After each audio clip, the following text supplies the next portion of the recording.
The Singapore government has announced a 60% additional buyer's stamp duties in April to cool the private property market.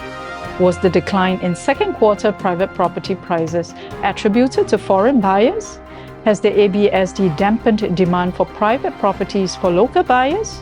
We're going to discuss this today. Hi everyone, it's good to be back. My apologies for being absent in the last few months, as I had a couple of things to sort out. But I'm back and will bring you news on a regular basis.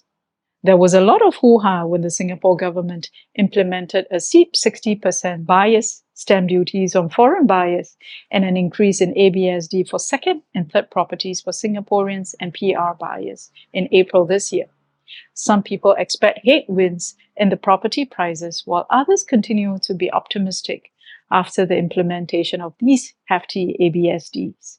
I thought I would keep you updated on the property market and share with you a perspective after the implementation of the cooling measures. Why is the Singapore government implementing such harsh measures on buyers? Singapore property prices have defied gravity and have increased for nearly 3 years, despite COVID-19 pandemic and global economic weakness. Singapore's properties are the fourth most expensive in the world, just behind Monaco, Hong Kong, and New York. Just to share with you how expensive Singapore properties are. In Monaco, with $1 million, you can buy a tiny 17 square meters of property. In Hong Kong, 21 square meters. In New York, 32 square meters. And in Singapore, 34 square meters. Many Singaporeans aspire to own private properties, and the escalating prices will deprive them of their dreams of owning one. To help Singaporeans fulfill their aspirations of owning a private property, there is no ABSD for the purchase of the first property. If Singaporeans and PRs wish to purchase more than one property, the market could heat up and they would have to pay more ABSD, which was increased to 20% for the second property and 30% for the third property. Foreigners are discouraged from buying properties by imposing a hefty 60% stamp duty, even for the first property. It seems that the cooling measures were effective in reducing the property prices. According to URA, in second quarter of this year, private property prices declined by 0.2% from 3.3% increase in first quarter. The second quarter price decline was the first decline in 3 years. But was the decline in prices due to foreigners buying less properties in Singapore? Indeed, purchases of private properties in Singapore from foreigners had declined. Foreigners bought only 205 units in second quarter, which was 22.6% lower as compared to 265 units in first quarter.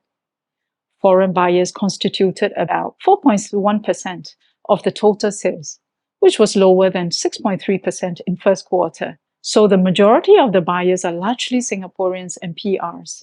In fact, more private properties were sold in second quarter at 5,052 units as compared to first quarter at 4,187 units. And the decline in purchases by foreigners in second quarter were absorbed by Singaporeans and PRs. This shows the strong demand for private properties among Singaporeans and PR. That is the first thing. The increase in supply certainly has an impact on the fall in private property prices in second quarter, which is the second thing. The increase in supply in second quarter was rather large at 20.7% over first quarter, and if not for the strong demand by Singaporeans and PRs snapping up more units in second quarter, the fall in prices could have been worse. I think the increase in ABSD for Singaporeans and PRs has to a certain extent curbed demand for the purchase of second and third private properties.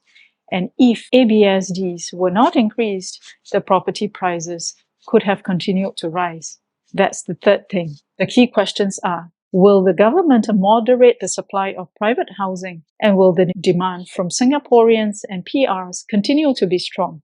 In June, the government announced it will continue to implement the most aggressive private housing supply in the last 10 years for the second half of this year. 5,160 units will be supplied in the second half, bringing the total units to 9,250 this year, which is nearly 50% higher than last year. Between this year and 2025, About 40,400 units will be completed, which is more than double the 20,000 units completed from 2020 to 2022. So the biggest question is again, will the demand from Singaporeans and PRs be strong enough to absorb the increase in private housing supply? The strong demand from Singaporeans and PR is mainly due to HDB dwellers upgrading to private housing.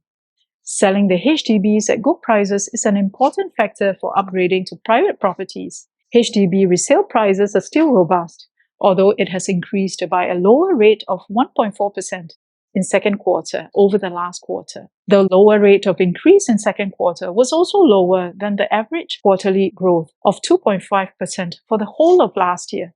Resale volume in second quarter has also hit an all-time low in 3 years, since third quarter of 2020, with decline of 4.6% to 6,409 units and has affected HDB prices.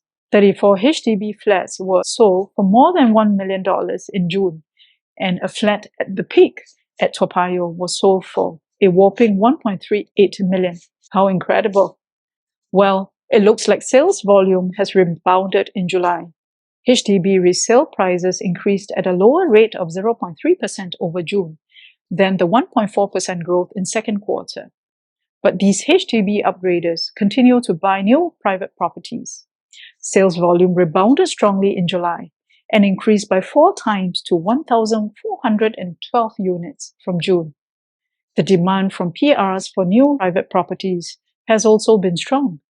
In April, PRs constituted 9.7% of the total new private home purchases. In May, it increased to 11.1%, and in June, it was down slightly, but still strong at 10.8%. Foreigners may seek to obtain PR status before buying a home to avoid the hefty 60% ABSD. Where are the PRs from? Most of the PRs are from China. 220 Chinese PRs bought private properties, followed by PRs from Malaysia at 164 units and PRs from India at 97 units. PRs can buy almost any property in Singapore, such as a private condo, an executive condo, a HDB, and commercial properties. Each year, Singapore grants a total of between 50,000 to 60,000 PRs and Singapore citizenships to foreigners. Actually, it is not difficult to become a PR on paper at least. A holder of employment pass, student studying in Singapore, or a foreign investor can apply for PRs online. It is also not difficult to become a Singapore citizen on paper at least. If a PR is at least 21 years of age and has been working in Singapore for 2 years. The key consideration to attaining PR status or Singapore citizenship is the professional contribution to the economy and growth in Singapore. For sure, Singaporeans aspire to own a private property, but there are practical considerations before committing to gear up and buy a private property. The high mortgage interest rates means higher mortgage monthly payment and potentially increase in interest rates and higher mortgage payments. Cost of living has also increased due to the inflation, which means household income will be even more stretched with a higher mortgage loan. Renovation cost has also increased with the increase in material cost. According to the Singapore Ministry of Manpower, the global economic headwinds has brought about increase in retrenchments in the past 3 quarters, although the number of unemployed had declined from 3,820 in first quarter to 3,200 in second quarter. Labor market conditions could soften in the coming quarters. Firms appear to be adopting a more cautious stance towards hiring and increasing wages. The proportion of firms which indicated an intention to hire in the next 3 months declined from 64.8% to 58.2%. Wages are likely to be stagnant as the proportion of firms willing to increase wages has fallen from 38.2% to 28%. Well, everyone, that's our takeaways on the private property markets after the cooling measures. Some property companies have expressed optimism in the private property market for this year. Do you think private property prices will turn around this year? Do you think the government will moderate the private housing supply if prices continue to dip? Share your thoughts with us. Don't forget to like, subscribe, and share the video.